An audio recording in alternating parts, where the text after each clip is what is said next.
Good evening, everyone. Richard Coverthwaite for Northwest Access TV. Thanks for joining us for another election night 2024.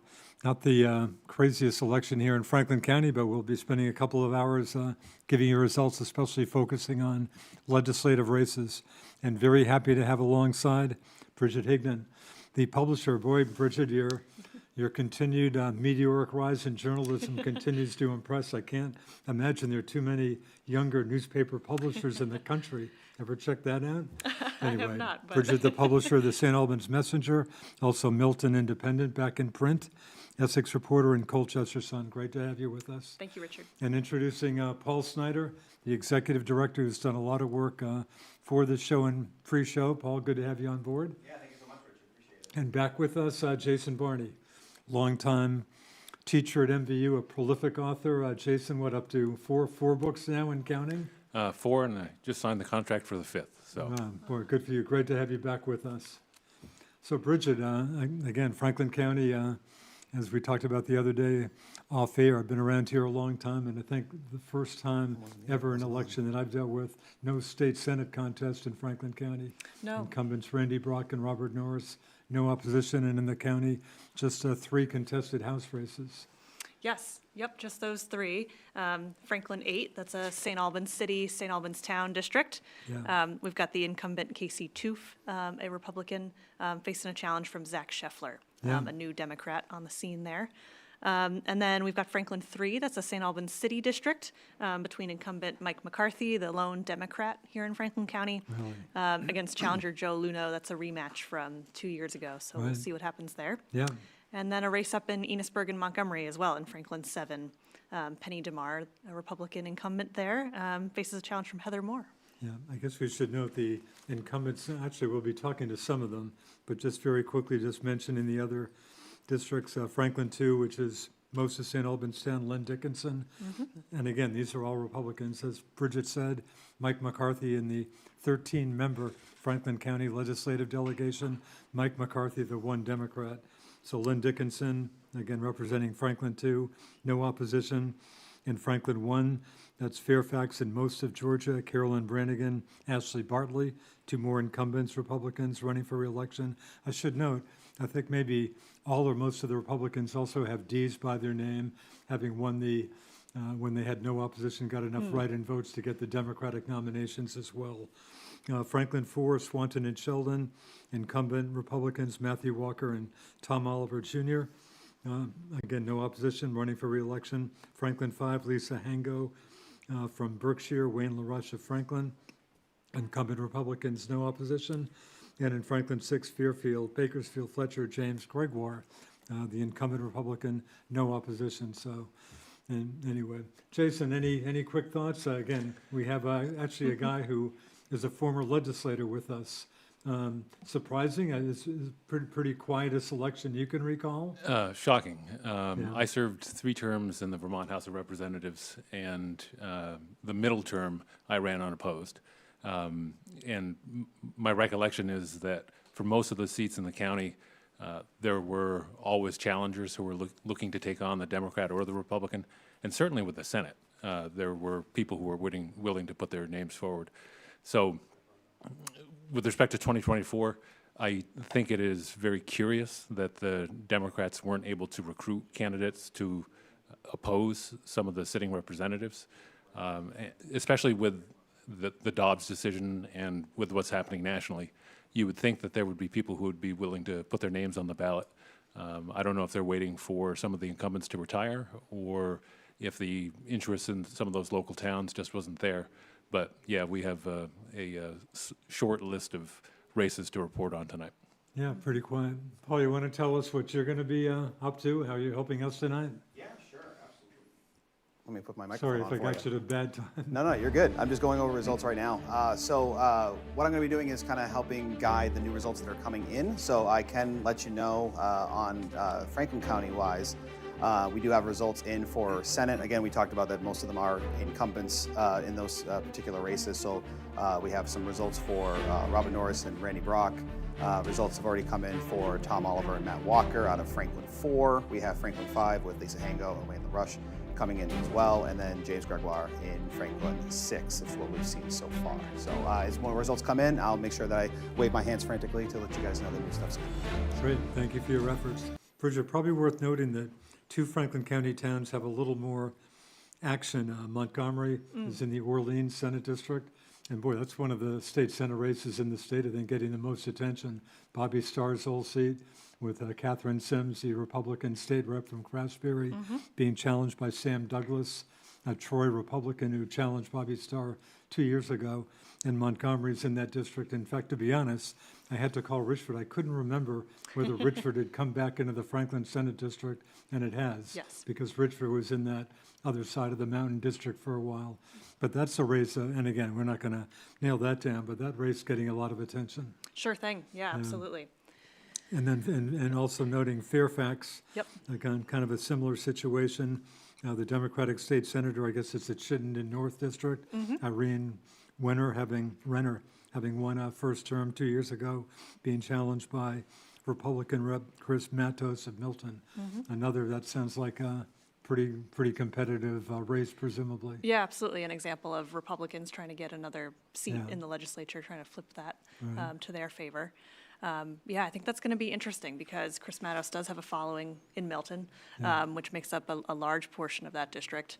And we know Fairfax is represented currently by Republicans in the House side with Ashley Bartley and Carolyn Brannigan. So I think Essex might be the player there. And that is where Senator Renner is from. So I would think she'd lead that area as well. And I guess it's worth mentioning, too, it's a mostly Milton district. I feel bad for a relatively small number of Georgians who are in the 2-member, mostly Milton House District. Right. And all 4 candidates running 2 demos, 2 Republicans, are all from Milton. They are, yes. Yep. Incumbent there is Chris Taylor. Right. And we've got James Gregoire. I think we're ready to go for our first interview. We've got James Gregoire, who has a fair amount of company, being one of the incumbent Republicans running for re-election without opposition. James, how you doing? Good, Richard. It was a tough race, man, but I pulled it out. Just kidding. And did you do again? No opposition. I'm sure you were very sad about that. Did you campaign much, or pretty much take it easy? No, I don't believe in taking it easy. I did some campaigning of my own, and I didn't do as much as I normally do. Even last time 2 times ago when I wasn't opposed, I did a little bit more, but I was extremely busy running the program for the county Republicans. So, but I absolutely was out there campaigning and doing mailers and the Facebook and everything else. Didn't do door to door, but I did everything else. I don't think you should rest on your laurels. You owe it to your constituents. All right. Bridget, you want to jump in with James? Yeah, sure thing. James, tell us what your biggest priority is going to be come January when you resume. I think we really need to work on housing, a real bill that will help encourage housing, bring pricing down for housing. We need to work on a real solution long-term for education spending, education finance in general. So that's going to be a big issue. Whether the legislature and Governor Scott can work together on that, that's going to be the key. But we certainly cannot handle another 13-14% average property tax increase. And then in my own, assuming I stay on the same committee, we have some work to do on childcare, some tweaks to do on childcare bill that we passed a couple years ago. So those would be my biggest, and obviously public safety. Can't leave public safety out. We have to get a little more serious about crime and drug addiction and getting instead of just lip service. We need to get serious about real solutions. And outside of policy, my biggest thing that I want to work on, which I've been trying to work on for the last 6 years, is getting people to be able to actually have open and honest dialogue, which seems impossible, but it shouldn't be. It shouldn't be so hard, but it is. Sure. Jason, a question for Rep. Gregoire? Yeah, would you be willing to publicly say if you voted for Donald Trump this time? How I voted shouldn't matter, but I did not vote in the presidential election at all. You did not vote in I the think, president. nope, I voted in four races, and that's it. I am a person that if I don't agree or don't believe in somebody, I don't care if they're Republican, Democrat, or others, and it's not saying I disagree with President Trump on certain things. I certainly disagree with Kamala Harris on a lot of things. It has nothing to do with that particular race, but I voted for Governor Scott. I voted for our senators. I voted for myself, and that's it. Most of the statewide races, I didn't see either party being somebody that I could support, and that's just how it is. People can do whatever they want. I think it is a big problem in America today, including right here in Vermont, that who you vote for has become such a big issue. Not that we can't talk about it, but the fact that people get so vitriolic about it. And listen here, 4 years, America is still going to be here. And so people that are engaging in all this hyperbole and vitriol really should start looking in the mirror. And I think that's one of the biggest problems we have in America is that we have this massive divide that's being fueled by, honestly, just very, very, it's just full of disinformation on both sides. So if I can follow up with that, I used to be a member of your party. I used to be an active member of your party. To the point that when I was a state representative, my nickname was the White Knight of the far right. But I have to say that Donald Trump's election lies have really concerned me, and they've pushed me away from certainly supporting him on the national stage, and makes me question whether or not I want to support or should support Republicans on the local stage who buy into those election lies. So I'm curious. He's already been online tonight saying that there's been cheating in Pennsylvania. Do you have a reaction to that? This is Jason, I assume. Yeah. No, I don't, because I don't know what's going on in Pennsylvania. None of us should make judgments on something we're not there. Am I happy about the way the last election went down? Absolutely not. Am I going to let people get away with saying that only Republicans question elections? No. It's Al Gore questioned election, Hillary questioned elections. It's not new.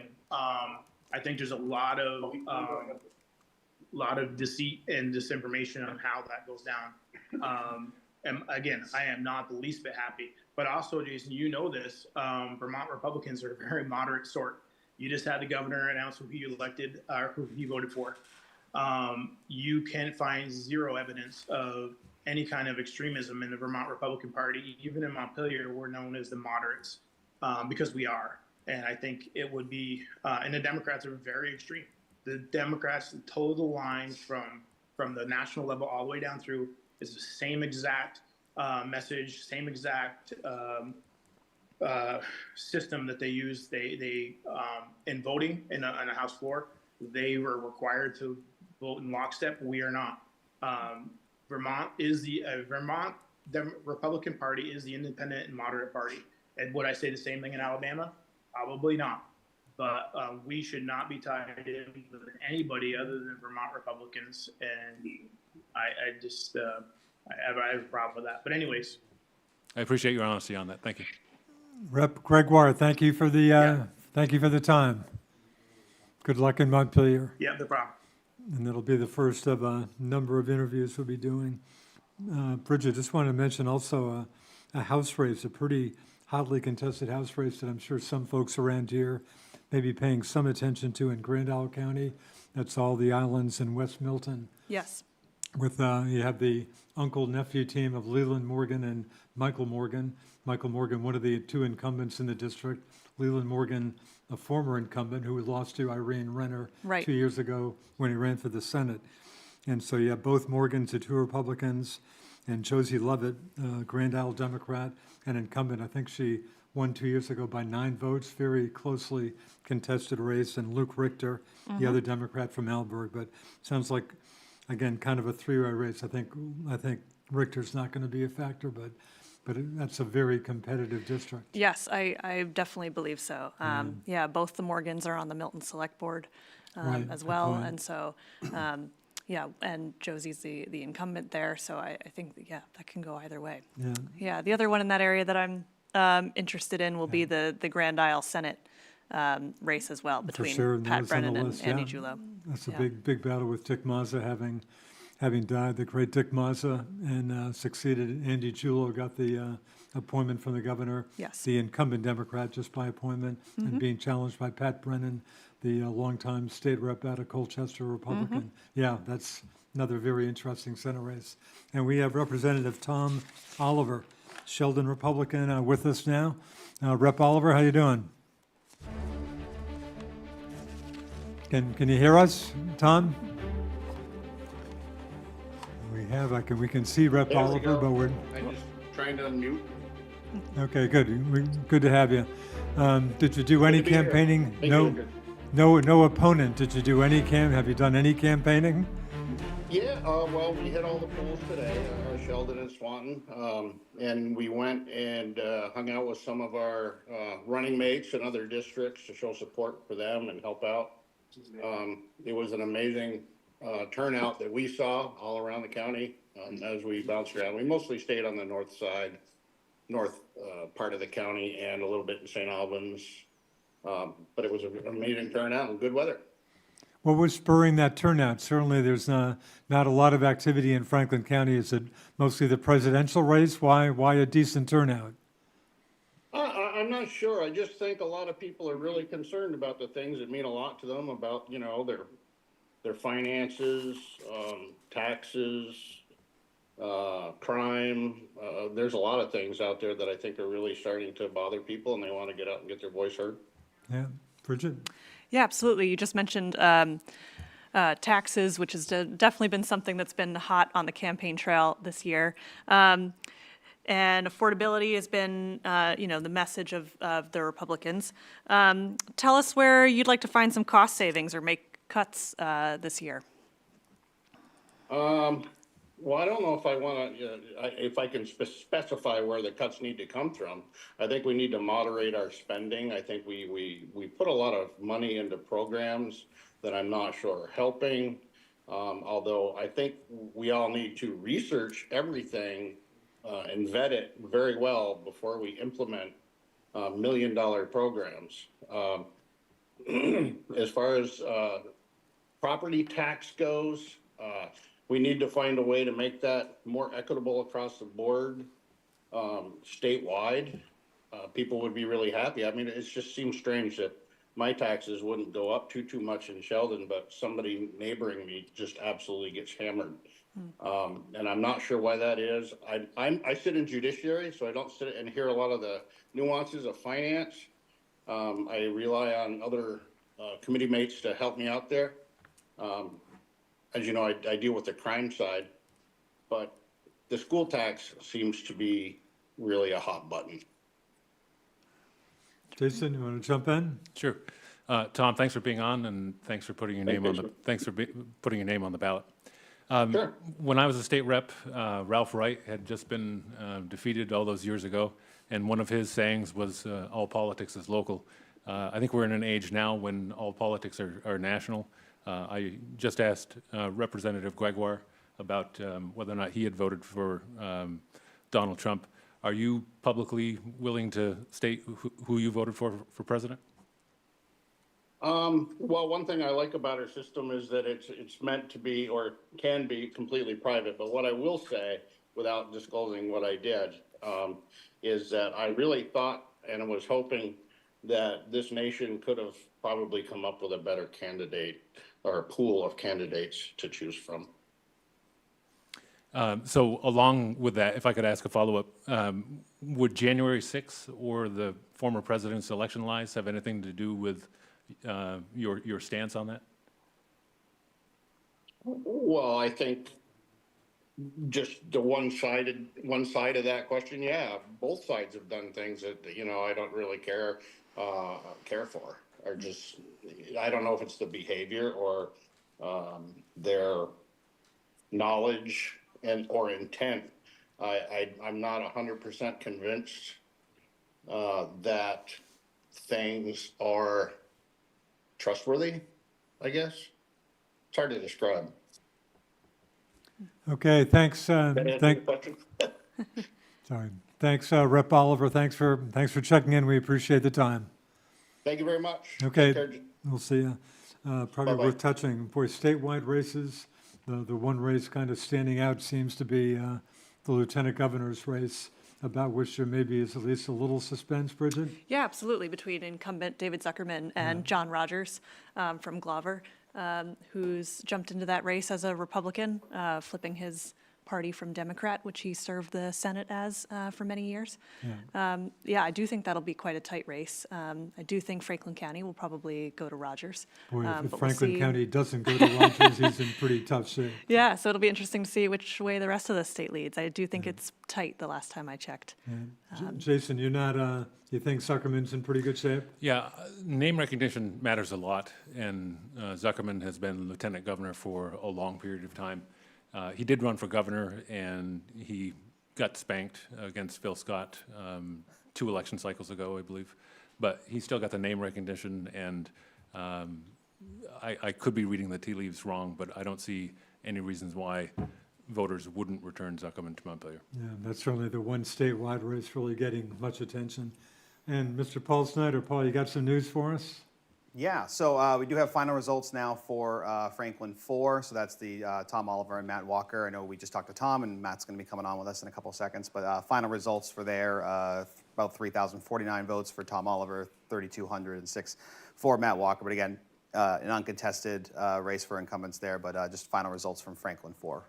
So good. Thank you to the good folks, Sheldon and Swanton, for getting us those results so quickly. Very good. You getting any turnout figures, Paul? Yeah, which specifically are you looking for? Well, you were just talking As of- Swanton, Franklin yeah. 4, Swanton, Sheldon? Yeah, as of right now, from what we have coming in, about 61% or so of voter turnout across the county. But again, it's still another 10 or so towns that haven't reported yet. Right, I think Vermont's turnout in the last presidential election, 2020, was, I think, 73% statewide, I think.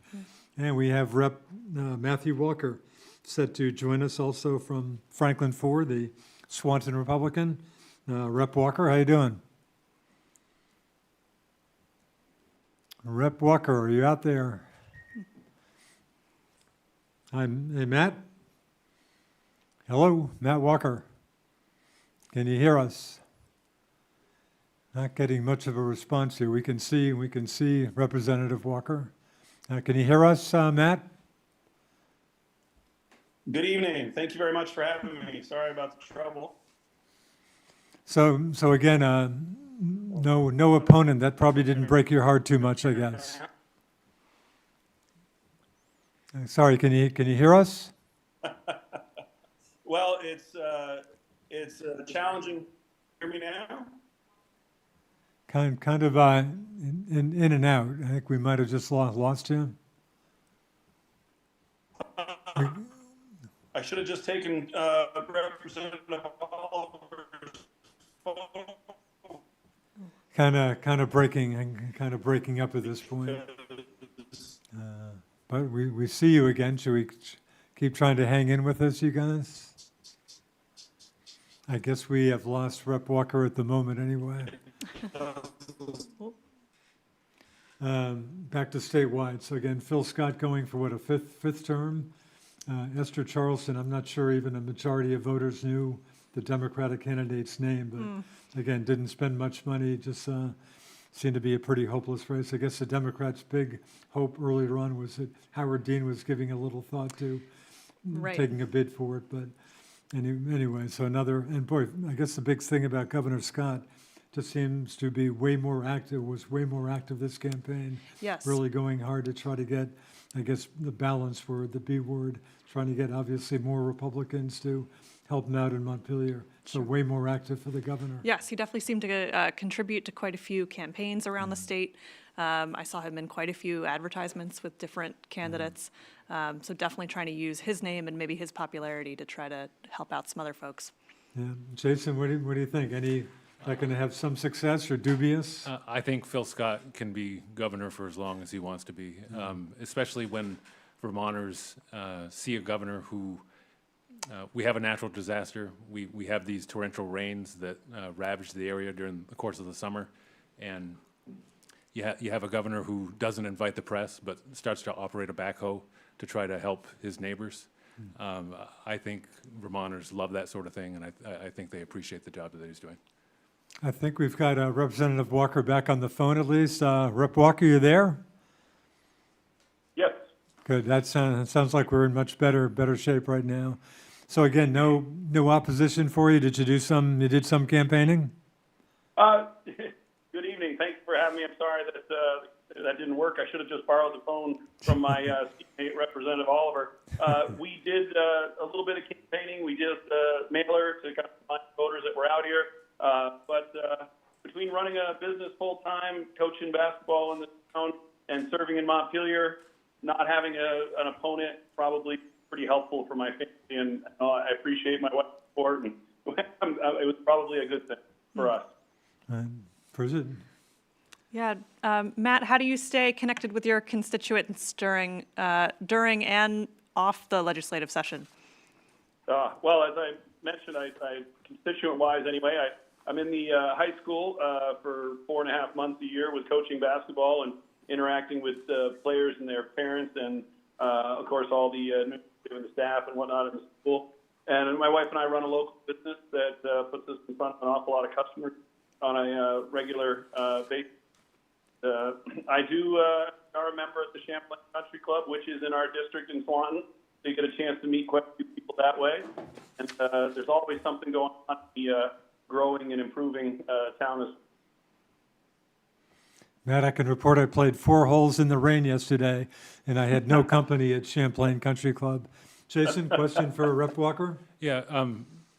So running unopposed, do you think you could put your finger on why you were able to run unopposed? Is your district any different than any of the other districts in Franklin County? I guess why were the Democrats not able to find an opponent for you and for so many other sitting reps in Franklin County?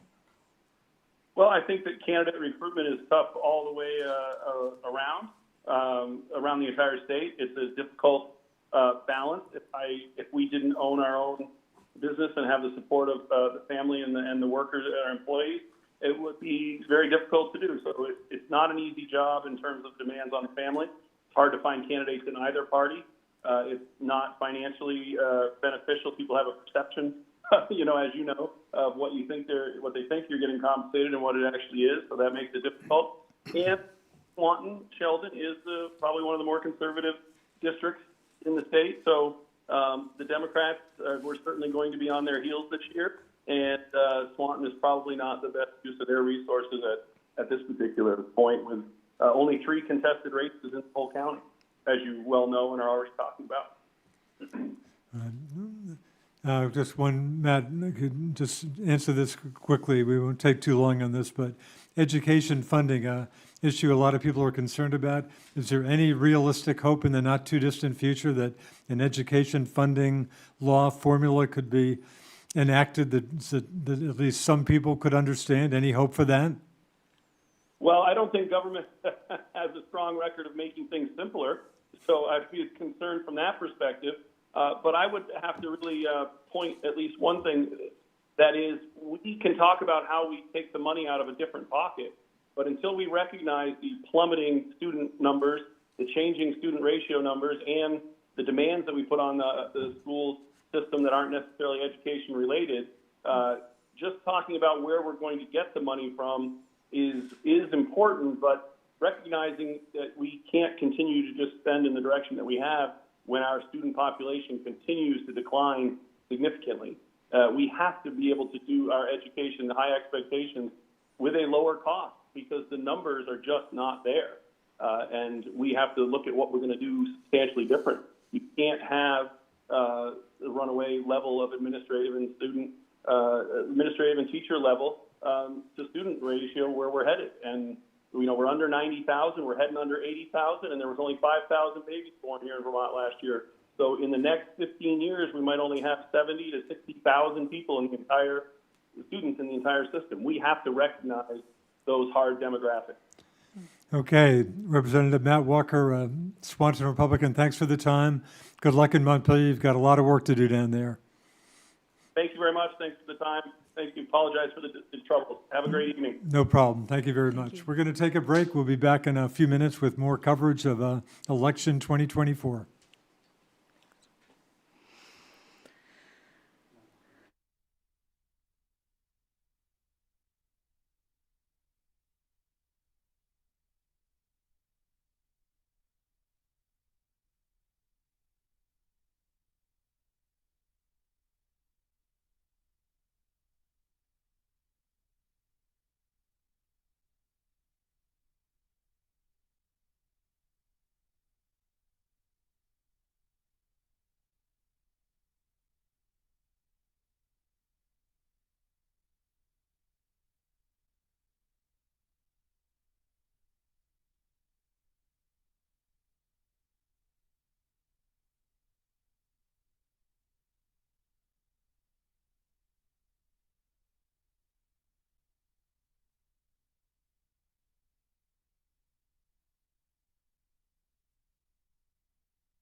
Everyone, Richard Copperthwaite for Northwest Access TV, more election night coverage.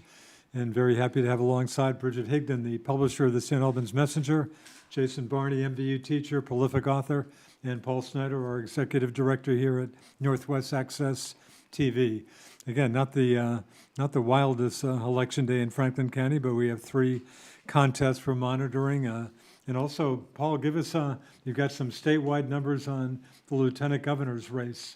And again, that was the only statewide contest that really was generating any particular interest. Yeah, that's right. Yeah, I know we were kind of talking about it during the break. Right now, the votes coming into the Secretary of State's website. John Rogers at about 53,000, and David Zuckerman at about 44,000. And do we know, I'd be curious, Chittenden County, of course, if Zuckerman wins, he would be getting presumably a big vote out of Chittenden County. A majority of Chittenden those... County has not come in yet. It's kind of the outskirts of that, but middle to southern Vermont. Interesting. I can only assume the other statewide incumbents are in good shape. Didn't sound like anybody else had any concerns. Nothing came as a surprise to me when I was looking for the results, no. All right. I guess maybe worth noting, at least we'll have one change, if nothing else, next time around. Doug Hoffer, the kind of veteran state auditor, has announced that he will not, this will be his last term. Interesting. Yes. I've even had some Republican conservative friends who have good words for him, but he's had a pretty good run. Interesting. Absolutely. We talked. I spent some time today at the St. Albans Town poll at Collins Purley.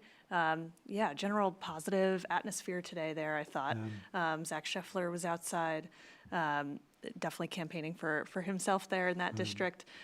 Casey Toof was over at the St. Albans City poll. In fact, I saw Casey when I voted at St. Albans City Hall. Casey was out front City Hall at that point. Yeah. And the couple voters that I spoke with, I like to ask, what brings you out today? What are you doing here? And it was mostly local answers that I got. I was surprised. I was kind of anticipating, more reference to the presidential race, but folks were concerned about local legislative seats. And so I think that's really promising that, folks are sort of plugged into the issues and are interested in what's going on to affect them here at the state level. Yep, sounds good. We've got Senator Bob Norris on the phone or Zoom, but coming in. Senator, how you doing? Senator Norris, you out there? Well, we don't, getting no... Can you hear me? Yeah, we can now hear you, Bob. Richard Copperthwaite here. How you doing? Good. How you doing, Richard? I'm Obviously, we're all in the same place.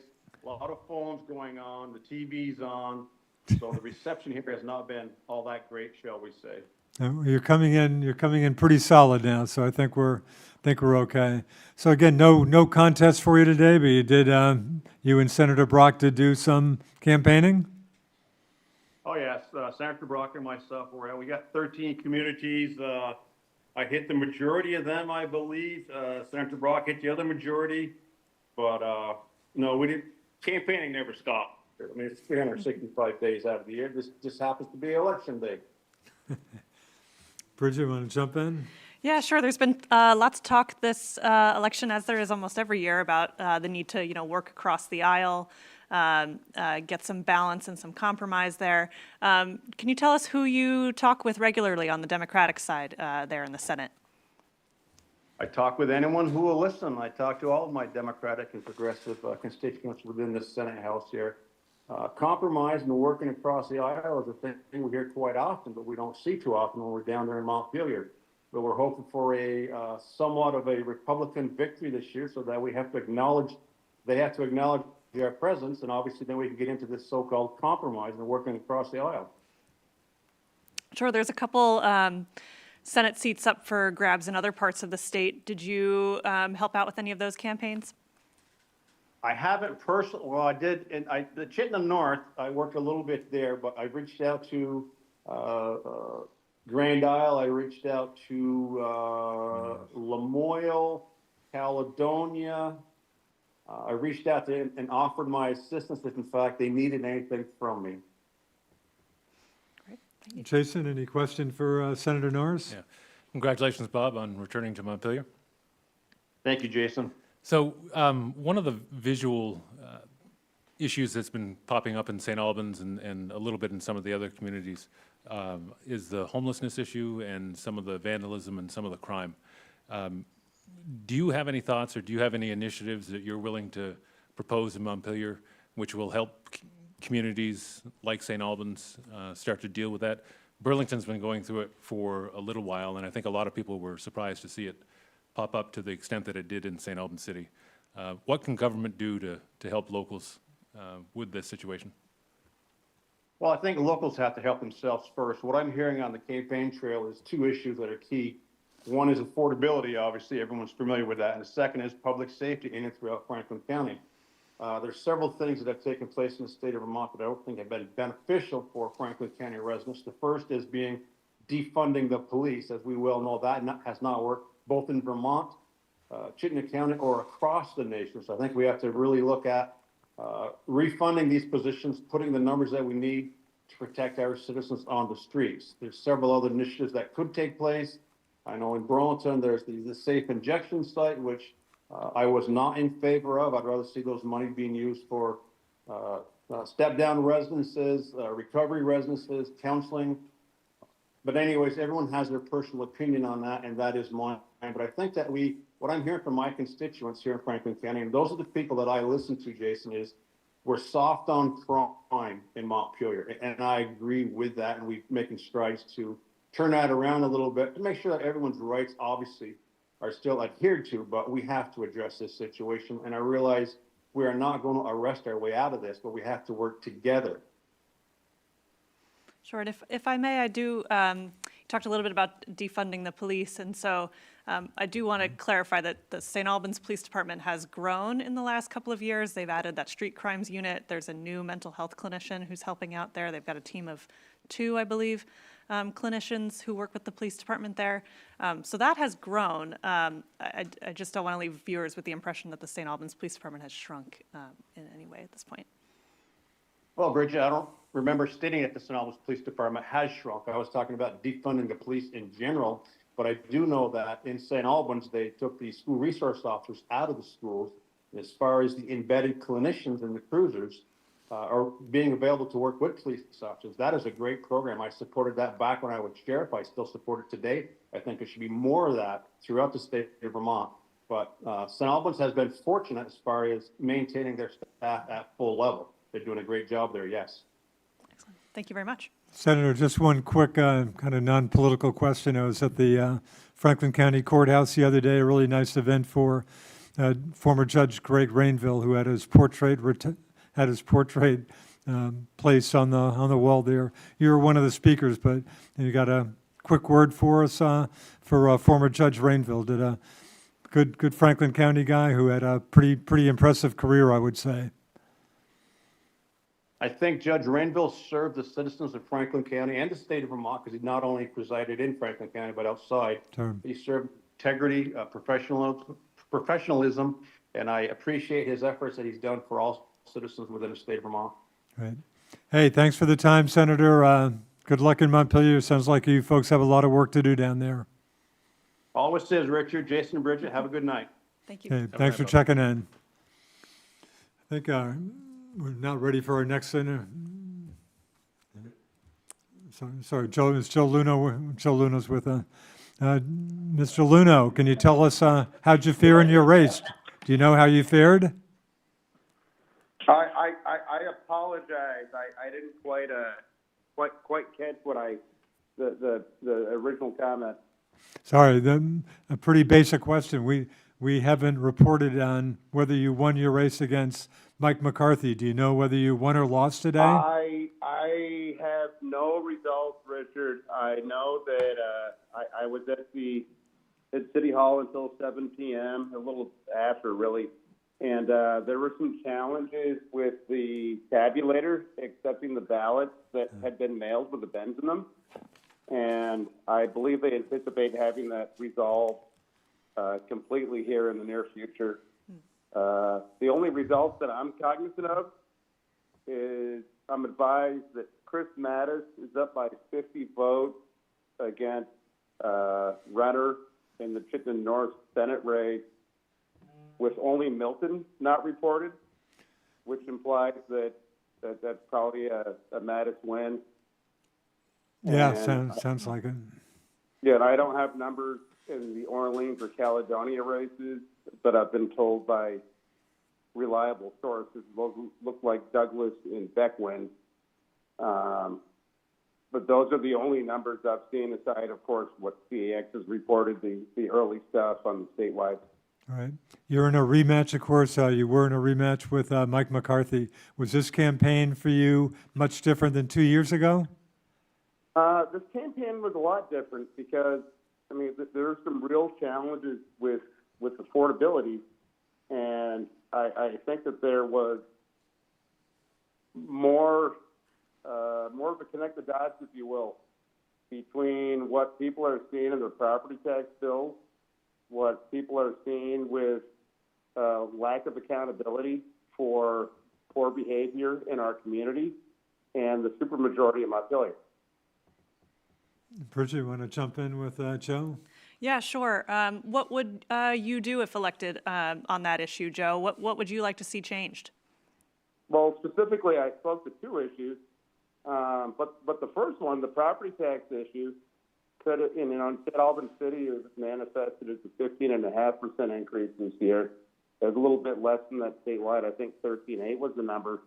The governor had some proposals which did not involve borrowing any money that would have gotten that number to around 5% this year, or about a third of what the number actually ended up being. It's unsustainable for Vermonters.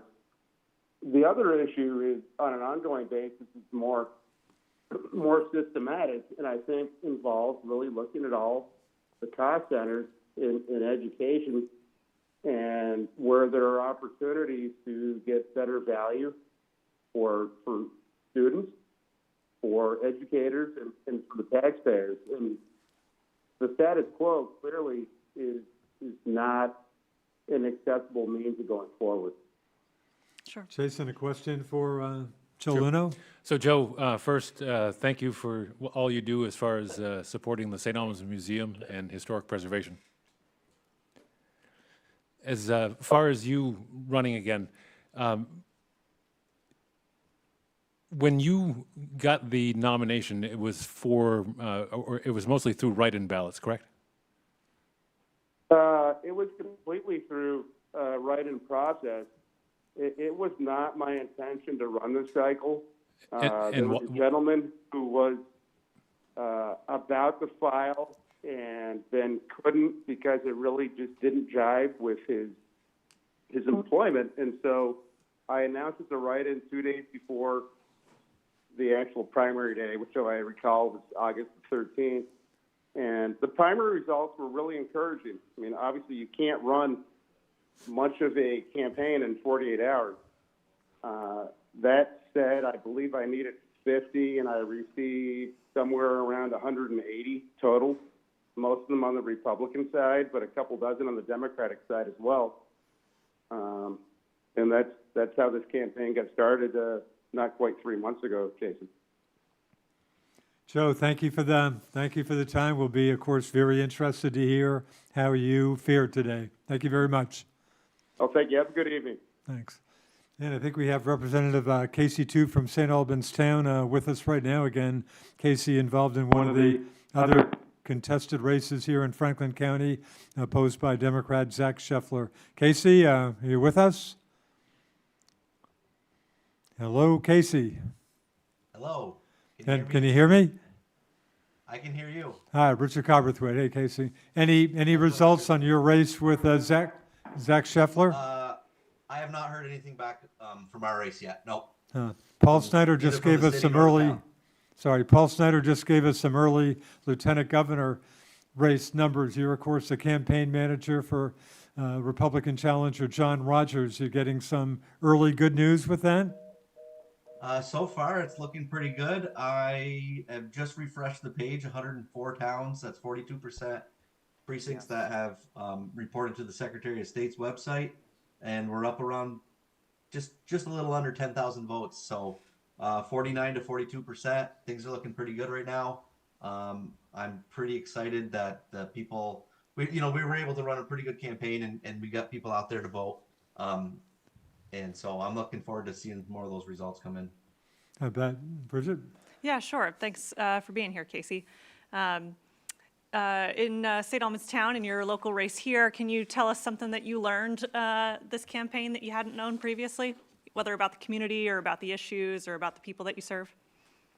Yeah, and I've been, this is my fourth election, so I've served 3 terms here.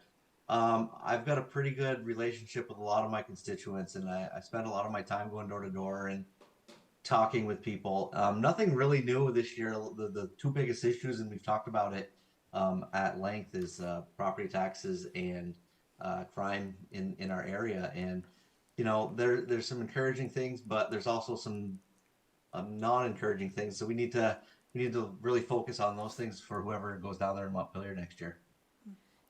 Jason, jump in. Casey, thank you for your service.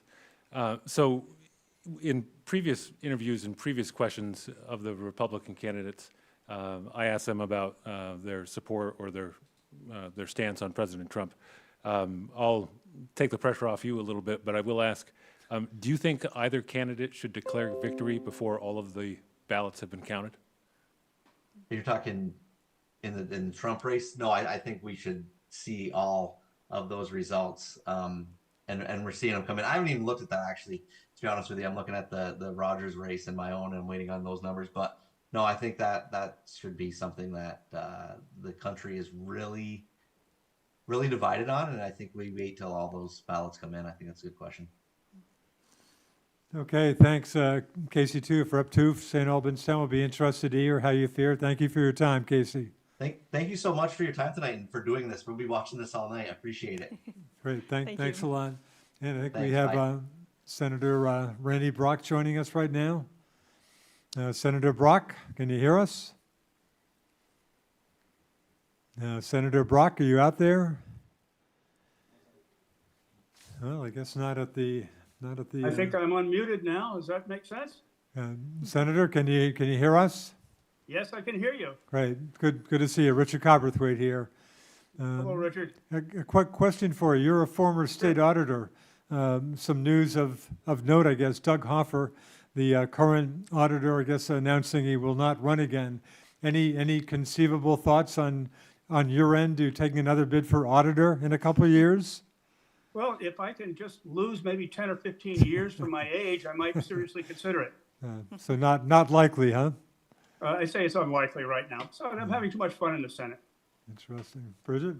Yeah, sure. Thanks for being here, Randy. Appreciate it. Sure. Yes, I want to ask you a bit about homelessness. We're getting Yep. into winter here in Vermont, and it's going to start to get cold. What can the legislature do pretty soon here to help some of these folks who are struggling with housing? Well, I think the administration has taken a lead and are doing some things now. I think one of the tasks that we have is from an oversight perspective of looking at what the administration is doing and determining whether or not it is in fact working. The second thing we can do is I think we can ask both the administration as well as the advocates to let us know what they need.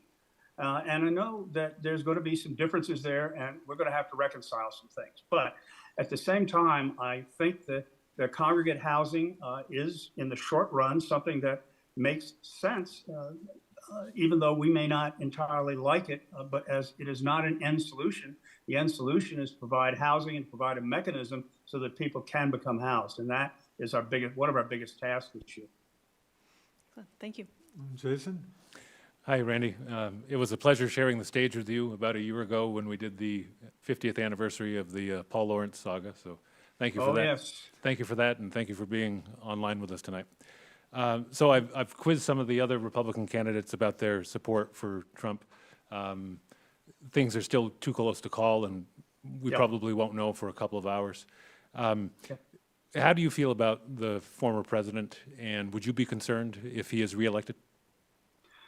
I'm not a Trump supporter, nor have I ever been. I think my first public comment on Donald Trump was in 2015 in an editorial that appeared widely, certainly was at Digger and elsewhere, in which I expressed serious concerns that this is not the right person to fill a role like that. And my opinion has not changed.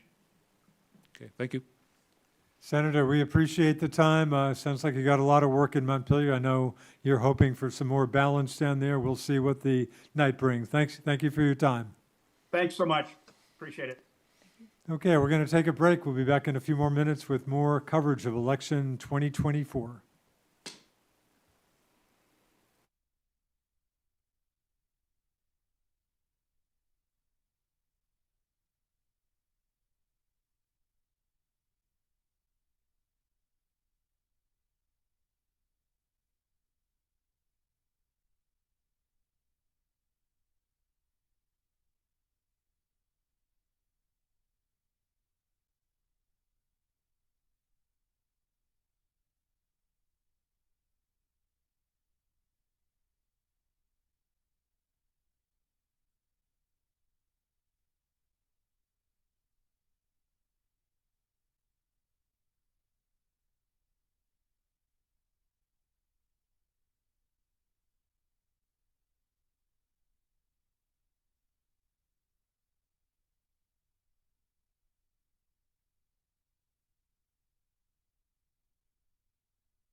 And good evening again, everyone. Richard Copperthwaite for Northwest Access TV. Thanks for joining us as we continue with our coverage of election 2024. Just want to thank the folks alongside Paul Snyder, the executive director here at Northwest Access TV, Bridget Higdon, publisher of the St. Albans Messenger, other papers as well, Jason Barney, longtime teacher at MVU and a prolific author.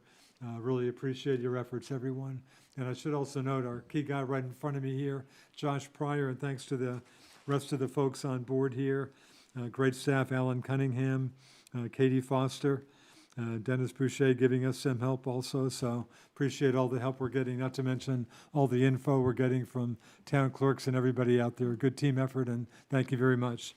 And we have another incumbent Republican state rep who did not face any opposition today. Republican Rep Ashley Bartley of Fairfax is joining us right now. Ashley, are you out there? I am, Richard. Thank you so much for having me tonight. Hey, good to, I was going to say, good to hear from you, and now good to see you. Thanks for joining us. So no opposition this time. I guess that probably didn't break your heart too much, but a different, so again, you had opposition last time around. You still spent some time on the campaign trail? Absolutely. We still worked just as hard. We both, Carolyn Brannigan and I, spent our time not only getting out there talking to people, hearing what their issues were, but also working with a team. We really worked hard in hopefully getting Chris Matos across the finishing line for the Chittenden North Senate race. Numbers are looking good, so we're remaining optimistic. Interesting. Bridget? Yes, hi Ashley, thanks for being with us tonight. Appreciate your time here. All right. Yes, in your district there in the town of Fairfax, you've got BFA Fairfax, which is under construction right now with its expansion that's going on and different renovations. That's a big bill that Fairfax is lifting there. What can the legislature do to help with a lot of these school projects that are happening across the state? Yeah, I think that's a great question. I think one of the questions that's on everybody's mind is how do we handle education funding in general? And I think we need to look at the formula. The formula is not working. And I think we need to look at what is going on, what is needed, what's not needed. I think the things that we're running into is we have a bunch of old buildings that our schools are in, and they need to be updated, and we need to figure out, okay, what buildings currently are up to par and what buildings aren't, and go from there. Thanks very much. Jason, you want to jump in? Congratulations on being reelected. Education has come up a couple times tonight, and you just answered a question about construction costs. One of the largest drivers, or maybe the largest driver, are the cost to employ the staff that works in the school buildings. Is it time for somebody in Montpelier to resurrect the conversation about a statewide teacher's contract? Yeah, I'm going to be really honest. I don't have the answer for that. Education funding is not my area of expertise. And I still have a lot to learn in that area, but am definitely willing to have those conversations. I think at this point, both sides have said, this is the only solution. And I think we need to come together and actually look at a bipartisan solution. Ashley, I think a lot of folks, a lot of talk about how the demographics of the Vermont legislature, how old it is. You kind of stand out as obviously one of the younger people down there. I assume you'd love to see or like to see more younger legislators? Any realistic hope of that? I think so. I think Vermonters don't actually care who is in office as long as there's a balance in that they're listening. I think if we can come together as the House, as a Senate, and say, you know what, we're all here for the same reasons. We might not agree on this solution, but what the problem is, I think that's great. I think we're looking at some really great numbers. They're coming in quickly, and I think there's going to be definitely a new look in the State House. Interesting. Bridget, another question for Ashley? Yeah, sure. You had a learning curve when you were elected 2 years ago. Do you have any, as all new legislators do, what advice do you have for new people who might be coming on board in January? I think anybody who goes into that building kind of goes in with their own assumptions. Just take the time to sit back, to listen. You don't need to have an answer right away. And I will say this to anybody, regardless of party. I'm always here to talk. If they have questions, happy to help. Thanks very much. Ashley, we appreciate the time. Congratulations on your reelection. Good luck in Montpelier. Thank you. I appreciate it. Have a great evening. Thanks a lot. Bridget, you should probably give a little attention, a couple of local issues in St. Albans City, and I think your colleague, Josh Brock, had a story on that in the Messenger today, but a couple of local issues in St. Albans City that hadn't gotten much attention. I'm glad you folks gave it some attention. Yes, right. There's the stormwater. Not the most exciting, fund, not right. the sexiest issues, I guess. No, but important for the health Sure. of our lake, Sure. and keeping our water quality the way we want it. Yeah. So there's a ballot question there for funding for a stormwater project, Yeah. as well as also the purchase of a vacuum truck. A there vacuum in truck. St. Albans. Anyway, I suspect usually those issues don't have too much of a problem getting approval, so we'll see. Sure. And I think Paul's got some perhaps new numbers for us. Paul? Yeah, Richard. So I know we were kind of waiting for some results to come in. We just got Enosburg numbers in. So for the Franklin 7, which was between Allen, Penny Demar, and Heather Moore, right now we have 983 for Penny Demar and 357 for Heather Moore. So still waiting on Montgomery, but those are the results so far from Enosburg. And in fact, Montgomery, of course, a much smaller town, so those obviously Penny Demar's in good shape, effectively reelected. Great, thank you for those numbers. Yeah, no problem. Just a couple, I guess just other local issues. Burlington issue, a police oversight committee. Strong feelings, I think, on both sides of that issue. Absolutely. Burlington issue, and I guess Colchester. I didn't see actually the ballot, but $115 million bond issue for, I guess, school construction renovations. Yes. Boy, that's a pretty big price tag. That is, yep, yeah, it would be distributed amongst several of their schools. I believe mostly concentrated on Colchester Middle School, which hasn't seen renovations since it was built in the 50s. But there would also be some smaller renovations at its elementary schools, particularly to move its kindergarten into some of its, into the same school building where they would eventually be attending as first, second, and third graders. I'll be interested in that. That's quite the price tag on that. Jason, I just ask you off air about the mock election at MVU. You want to talk about that, or is that the last thing you want to talk about? No, yeah. So every year, the MVU Social Studies Department, we organize and we have sample ballots available for the students. And 4 years ago, the results were pretty Republican. The Swanton, Franklin, Highgate area is a fairly conservative area. We held the mock election this year, and the results are pretty surprising, especially in the presidential race. We won't have the final results until tomorrow morning. There's no mail-in ballots, but No mail-in ballots. we'll be finishing up the counting tomorrow morning. Trump is probably going to win amongst the MVU student body by 3-1, maybe as much as 4-1, and Phil Scott is going to receive similar numbers. You surprised Trump did that well? Surprised, yes, but I think you're talking high school students and middle school students, and some of those middle school students may not have had the exposure to both candidates, and Trump's name recognition is just so high. But 4-1 is a pretty significant number. Interesting. Okay, we've got Representative Allen Penny Demar checking in. Penny Demar is running for re-election in Franklin 7, running for a second term. Paul Snyder just gave us, I guess, the Enosburg numbers. And Penny, sounds like you've been re-elected to a second term. Does look that way. I got Enosburg results, but not Montgomery's. I don't think Montgomery's going to turn that around. No, I don't think so. So, like I say, I'll head back down and probably do the best I can. So. Hey, question, when I interviewed you and your opponent, Heather Moore, I thought you both did a very good job. She, of course, ran as a Democrat and a progressive. I was struck, I think you mentioned during my interview with you here that you didn't go always on the line with Republicans, or at least one or two issues you would flip over to the other side. I think was a child care issue. I think one of those, child care bill. Richard, today I had one of her backers in Montgomery Yeah. walk across the street to me, and she says, I owe you an apology. And I said, no, you don't.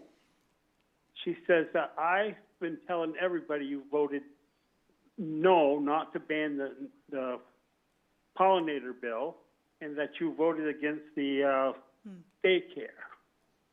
And I said, well, you know what? I did vote no on both of those in the beginning. And I said, I changed my vote because, I guess I told you on the air, I said, I couldn't understand why you're going to do it with corn, but you didn't want to do it with apple orchards and strawberry patches and blueberry patches. And if it's bad for corn, it's going to be bad for everything.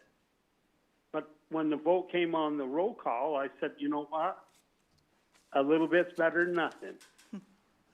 So maybe they'll address that down the road. So in the daycare, I didn't like the way it was set up in the beginning. And after the roll call came, I said, you know what? We're bitching about health care and all that stuff. We better, not health care, but housing. And I said, if we don't have proper daycare, we're not going to have people moving here. So I switched my vote, and I said, that's what kind of made me ugly. I said, nobody checked my voting record. They just assumed. And I said, that's not good in politics. So, but she did apologize, and I thanked her. Interesting. Bridget? Yeah. Yeah, sure. Hi there. Thanks for coming on. We appreciate it. You mentioned the need to bring people here to Vermont, to move people, to get people to move to Vermont to fill some of the jobs that we've got that we desperately sort of need help with. What are some ways that we can encourage people to move to Vermont? Can you name some specific examples? Okay, I'm a little lost. Are you talking to Heather or Penny? I'm talking to you, Penny. Yeah, we're talking to you, Penny. Okay, well, you said Heather, so I won't even pay, and I thought she was going to answer that one. Oh, no. Okay, so give me that question again. Sure. What are some specific ways we can encourage people to move to Vermont? Well, cost of living, property tax, a good healthcare system, and we got plenty of units out there, but they're being used for something else. I do believe, and I just found this out, I think Montgomery has 140 Airbnbs. Really? That's 140 off the market. So if we sat down and put our heads together, we could come up with some solutions that we could afford for housing. And I don't know if I'm smart enough to come up with all them answers myself, but I could be willing to throw my 2 cents in. Jason, question for Penny? Penny, congratulations on your victory. Okay, thanks. So I watched the interview that you did with Richard on Northwest Public Access, and dairy issues came up and supporting Franklin County farms. When I was in the legislature, we had about 1,500 farms left in the state. I think we're down to about 500 now. I want to tie the support for dairy farms to the immigration issue, and kind of make a link between a lot of the hunting cam videos that we're seeing right now, where people are posting shots of immigrants coming over the border fairly easily. One of the things that was an issue when I was in the legislature all those years ago, there were always rumors that Franklin County farmers were were employing illegal aliens. Do you think the state or the federal government should take a more active role investigating who's working on Franklin County farms? There again, like I said, I haven't been around in this arena for too many years here, but you would think that we would be intelligent enough to have some kind of a green card system where we could put these people to work legally. And that would take a lot of that out of the picture. So that's my problem, because we do definitely need the workers. I don't like what's coming across the border. That a guy approached me today about that. We got some not so nice people crossing our borders. And one of the things I ran on was property tax and safety. And we're not doing very good on either one. Can I ask a follow-up to that, Richard? Penny, yeah. So, there's a real possibility that President Trump is reelected tonight, and he has talked about deporting all of the illegals that are in the country. Do you have concerns that Franklin County Farms may receive an unwanted amount of attention because of that? Yes, I do believe that. I hope he starts with the ones that are felons. We don't need to get rid of all these people. And I'm not saying we got to make them legal and citizens right off either. But I think he hastily is doing that. We do need some of these people. So I hope he, if he wins, and I haven't watched, sorry fellas, I haven't watched any TV tonight. I've been under the weather. I came home and I've been in bed. So I hope he rethinks that. So hopefully the Congress gets involved a little bit and straightens him out. So you're telling me that he might be ahead in the polls right now? No, I'm just as a former Republican, I'm just very nervous that it may be an outcome that I'm not exactly in favor of. Well, I don't think I'd be in favor of that either. So, no, we do need workers, but we got to put our own people back to work. We're giving a lot of people a free ride. If they don't want to work, we're saying, okay, there's something everybody can do.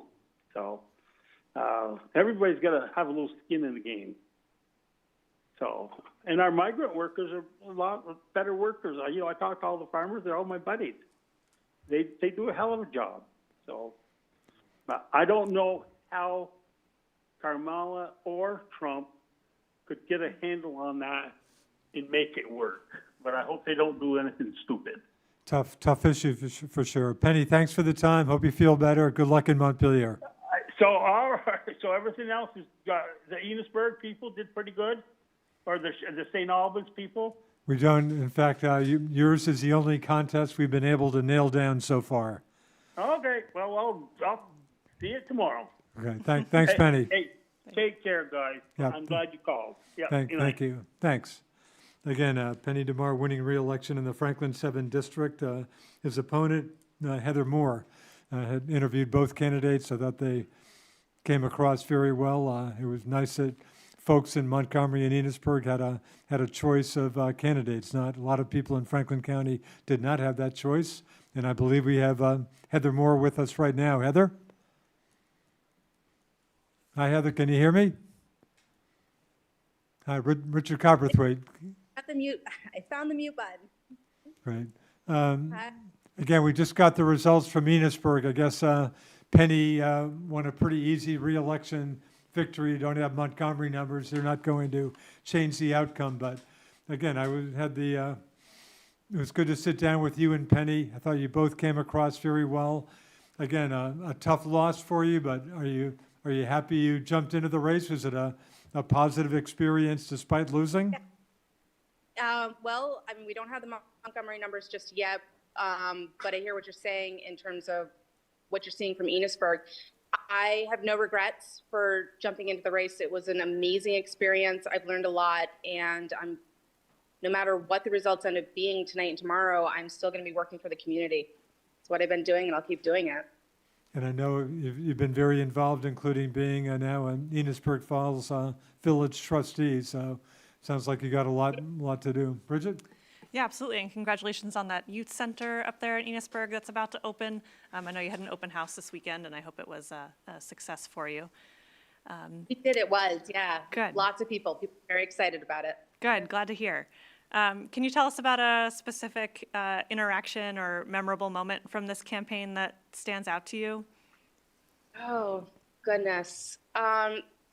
Really, I'm thinking in a lot of terms of like collectiveness. There's just a lot of people with hopes and ideas. And, as like Richard said, I'm a village trustee and do a lot of other community organization work, just hearing from people how hopeful they are about more togetherness and supporting folks moving forward, equity work that we've been doing within the village and the community. That's just been wonderful. Awesome. How did you, I know you're from Enosburg, so how did you introduce yourself to Montgomery voters? I know, of course, there's some crossover there, but for folks who didn't know who you were, how did you introduce yourself? Well, even though I don't live in Montgomery, one of the after-school programs that I help oversee is in Montgomery, so I've been supporting that community since 2018 as my role as after-school director. So there's some community members I was already familiar with, but I also went to a lot of community meetings, flood resilience meetings that they had, select board meetings, the Cold Hall to Canada, that just go there, see where the community is, and talk about what's important to them. Awesome. Thanks very much. Jason? Yeah. Hi, Heather. Full disclosure, Heather and I worked together at MVU several years ago. Heather, I was excited to see that your name was on the ballot. And congratulations on putting your name out there as a candidate. So you've seen the numbers from Enosburg, 983 to 357. Yep. You're in a situation where no candidate ever wants to be on the losing side. As you're getting these results back, are you thinking about anything else that you could have done? Obviously, you were running against an incumbent, and that's very tough. But as you look back on the last 5 or 6 months of campaigning, do you wish you could have done more? Yeah, well, I feel like I did quite a lot, but I learned a lot. So this was a very new experience. I've never campaigned at this kind of level. And I didn't know anything about building the team, which I have an amazing team and amazing group of supporters and volunteers. But some of that was a little late in the campaign season, which most of what I did because I was learning was a little later in the campaign season. So if I decide to run again, I'll jump in a lot faster and have ideas of what to do. I think a lot of it was my numbers were lower, partially because of being a little more behind the schedule with some stuff. Then I was definitely outspent by a substantial amount. Republican Party put a lot of financial support and backing with Penny, and I didn't necessarily have those large financial backers. So continuing with the grassroots financial supports and stuff for another race, I'll be able to start earlier. And I learned a lot of techniques for the next round. Well, congratulations for putting your name on the ballot. Heather, thanks for the time. And again, kudos to yourself and Penny. Nice that voters had a choice up there. Thanks for your time. Good luck. Thanks. Have a great evening. Thank you. We're going to take a break. We'll be back in a few minutes with more election night coverage.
coverage and have Bridget Higdon alongside.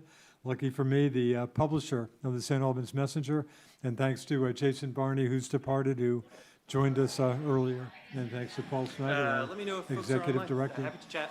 And Zach, and I believe we have Zach Scheffler, candidate for one of the 3 contested races here in Franklin County. Zach running as the Democratic candidate in the Franklin 8 district against the incumbent Republican Casey Toof.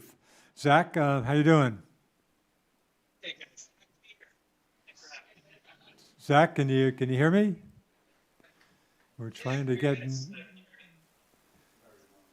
Again, this is the. Hey there. Can you hear me? Yeah, we can.